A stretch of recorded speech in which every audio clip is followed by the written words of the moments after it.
அனைவருக்கும் வணக்கம். நாம் இந்த பதிவில் ஒரு குறிப்பிட்ட நட்சத்திரமும் ஒரு குறிப்பிட்ட நாளும் சேர்ந்து வரும் பொழுது அந்த தினத்தில் பிறக்கும் குழந்தைகளுக்கு உயிராபத்து உண்டாகும். அவற்றை பார்ப்போம். திங்கட்கிழமையும் சித்திரை நட்சத்திரமும் ஒன்றாக இணைந்து வரும் பொழுது அந்த நாளில் பிறக்கும் குழந்தைகளுக்கு மரணத்திற்கு ஒப்பான கண்டங்களும் உயிராபத்தை ஏற்படுத்தும் நிகழ்வுகளும் ஏற்படும். எனவே மிகுந்த கவனமுடன் அந்த குழந்தையை கவனிப்பது நல்லது.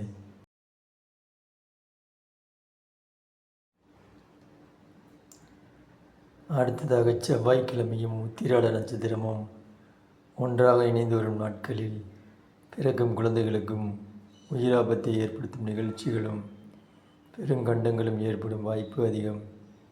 எனவே அந்த குழந்தையை கவனமுடன் வைத்திருப்பது நல்லது.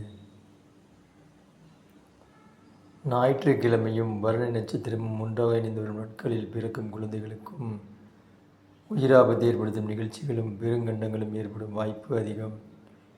எனவே அந்த குழந்தையையும் நாம் கவனமுடன் பராமரிக்க வேண்டும். மிகுந்த கவனத்தில் எடுத்துக்கொள்ள வேண்டும் இந்த விஷயத்தை. அடுத்ததாக வியாழக்கிழமையும் கேட்டை நட்சத்திரமும் ஒன்றாக இணைந்து வரும் நாட்களில் பிறக்கும் குழந்தைகளுக்கும் உயிராபத்தும் பெருங்கண்டங்களும் ஏற்படும் வாய்ப்பு அதிகம். எனவே அந்த குழந்தையை கவனமுடன் நாம் பராமரிப்பது நல்லது. மிகுந்த கவனமுடன் செயல்பட வேண்டும்.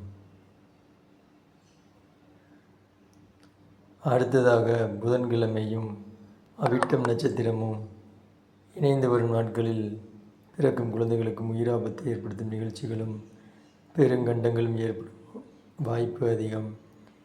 எனவே அந்த குழந்தையையும் நாம் கவனமுடன் பராமரிப்பது நல்லது.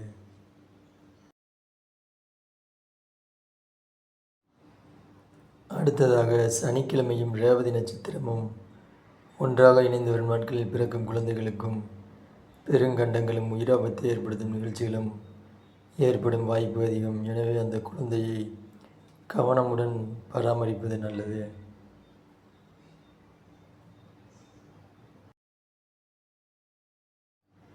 ஆக இந்த பதிவில் குறிப்பிட்டுள்ள நாட்களில் குழந்தை பிறப்பதற்காக அறுவை சிகிச்சை மேற்கொள்ள முடிவு செய்தீர்களேயானால் அதை தவிர்ப்பதும் நல்லது. இந்த நாட்களில் பிறந்த குழந்தைகளுக்கு உயிராபத்தை ஏற்படுத்தும் நிகழ்ச்சிகளும் கண்டங்களும் ஏற்படும் வாய்ப்பு அதிகம். எனவே கவனமுடன் அந்த குழந்தையை பராமரிப்பது நல்லது. இந்த விஷயத்தை கவனத்தில் கொள்ளுங்கள். மேலும் இந்த நாட்களில் சுபகாரியங்களை தவிர்ப்பதும் நல்லது. அனைவருக்கும் நன்றி, வணக்கம். இது போன்ற பல ஜோதிட தகவல்களுக்கு நமது சேனலை சப்ஸ்கிரைப் செய்து கொள்ளுங்கள்.